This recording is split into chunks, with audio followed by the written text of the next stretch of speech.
Asubuhi ilipoanza kuchomoza ndipo nilipata usingizi wa dakika chache aisee, lakini hata huo usingizi haukuwa wa amani kabisa.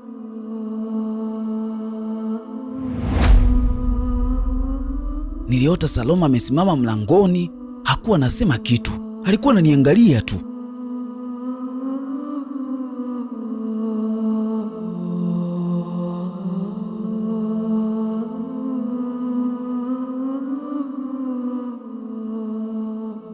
Nilijaribu kumwita Salome,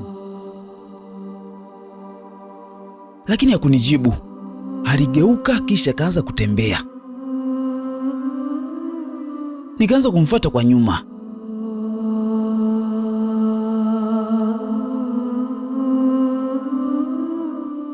Kadri nilivyokuwa namkaribia, ndivyo alivyokuwa nazidi kuwa mbali.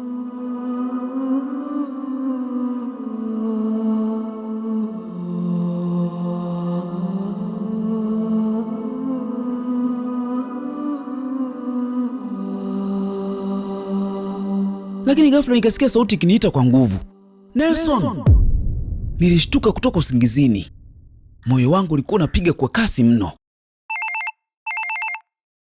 Ilikuwa ni simu yangu inaita. Niliichukua huku natetemeka mno.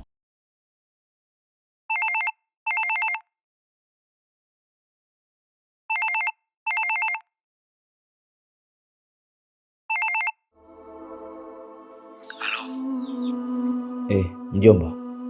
Lakini sauti yangu ilionyesha wazi kwamba sikuwa sawa kwa wakati huo. Mjomba akanyamaza kwa sekunde chache hivi. Mjomba, vipi tena? Sauti yake ilikuwa ya kawaida kabisa, ni kama hakuna jambo kubwa ambalo limetokea jana yake mazee.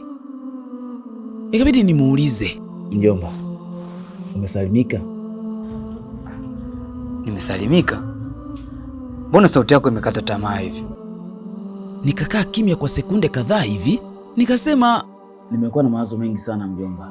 Mjomba akacheka kidogo na nini, kisha akasema, mimi nilikwambia usijipe mawazo, kilichopita kimeshapita.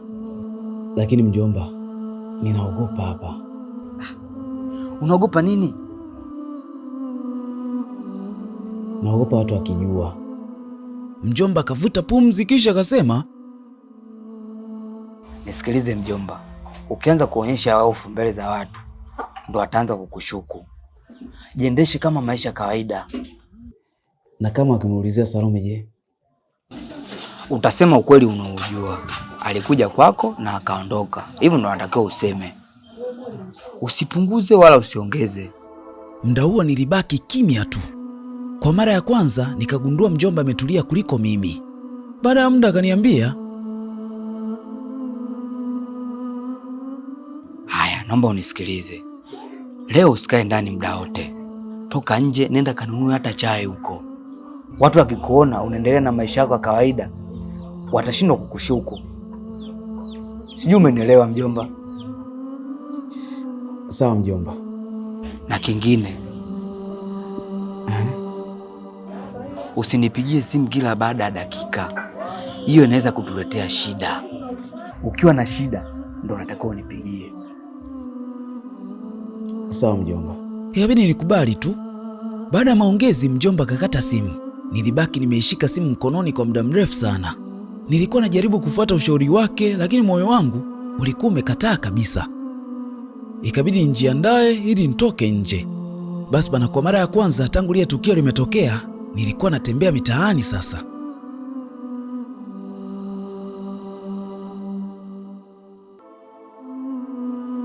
Lakini kila mtu aliyekuwa ananipita, nilihisi kama ananitazama usoni.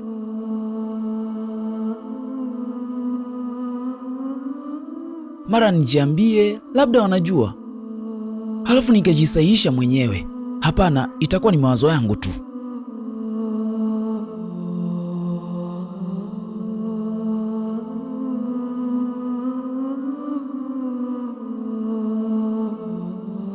Nilitembea kwa muda mrefu sana hadi nikafika kwenye kibanda cha chai.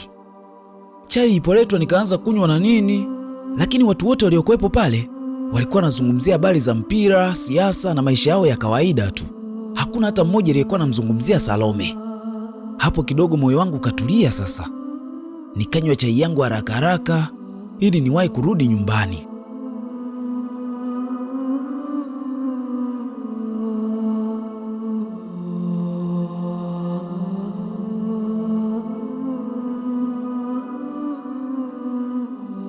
lakini nilipokaribia kufika nyumbani nikakutana na kitu cha ajabu mno, kikanifanya nigande. Hey!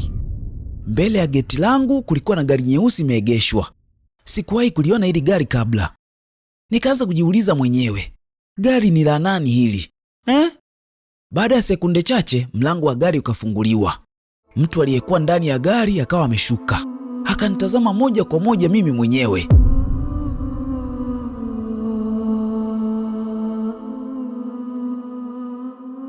Kisha kaniuliza kwa sauti ya utulivu mno, Samahani, hivi hapa ndo kwa Nelson? Moyo wangu ukapiga kwa nguvu mno, lakini nikajikaza tu nisionyeshe hofu yoyote ile. Nikajibu kwa sauti ya kawaida mno, ndo nyumbani kwa Nelson na Nelson ndo mimi.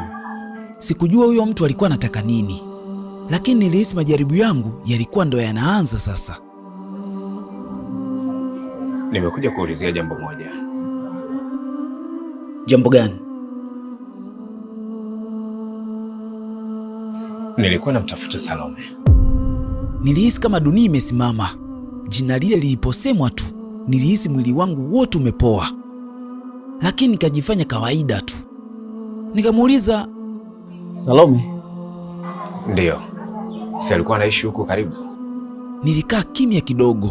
Kichwa changu mawazo yalikuwa mengi mno. Nilijiuliza, huyu ni nani tena?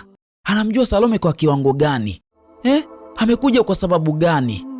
Nilijikaza kisha nikasema, unamtafuta kwa jambo gani? Akasema, nimejaribu kumpigia simu siku kadhaa lakini haipatikani. Nikasema ngoja niulize. Nikaanza kupata wasiwasi zaidi. Siku kadhaa? Ndiyo. Nikameza mate kwa hofu kubwa mno. Nilijua napaswa kujibu kwa umakini sana.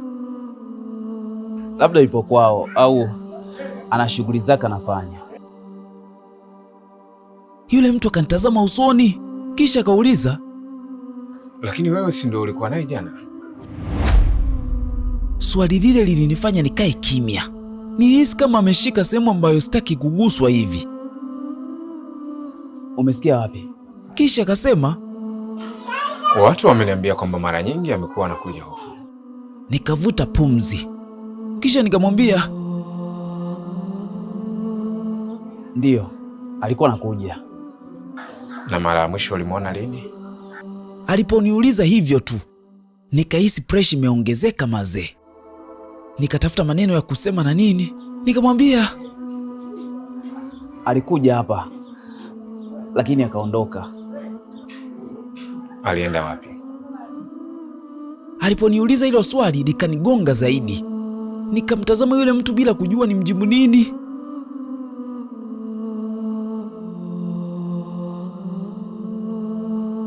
Bahati nzuri ni kwamba simu yangu ikaanza kuita. Nikaitoa kwa haraka sana. Alikuwa ni mjomba. Samahani, naomba nipokee simu mara moja.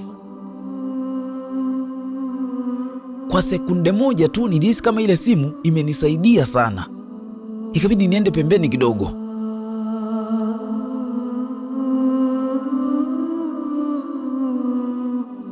Halo mjomba. Uko wapi? Wakati naongea na mjomba, nilitazama upande wa yule mtu. Upande wa pili ukawa kimya. Nipo nyumbani. Kuna jambo nilikuwa nalifikiria.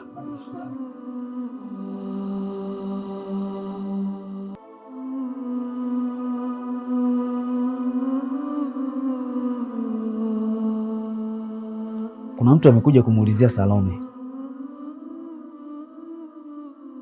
Mjomba, usimuonyeshe hofu yoyote. Zungumza kawaida. Sawa. Na usiseme chochote ambacho hujaandaa kusema. Nikakata simu. Kisha nikarudi kwa yule mtu tena. Alikuwa bado amesimama pale pale. Nikamwambia, samahani kwa kusubiri. Akatabasamu kidogo. Hakuna shida. Kisha akauliza tena, kwa hiyo Nelson, unajua Salome yuko wapi? Nilimtazama tu. Swali hilo lilikuwa rahisi kuulizwa, lakini jibu lake lilikuwa zito kuliko kitu chochote kile. Nilifungua mdomo kusema, lakini sauti ikagoma kutoka. kwa sababu nilijua nikisema uongo mmoja zaidi nitakuwa nazidi kuzama, na nikisema ukweli maisha yangu yote yangebadilika pale pale. Nilikaa kimya kwa sekunde kadhaa hivi, halafu nikasema, hata mimi pia sijui Salome iko wapi. Yule mtu hakujibu kitu, lakini katika macho yake niliona kitu ambacho kilinifanya nihisi vibaya, kama vile alikuwa anajaribu kusoma kama nilikuwa nasema ukweli au la. Baada ya muda akasema, sawa Nelson, kama ukipata taarifa zake basi nijulishe.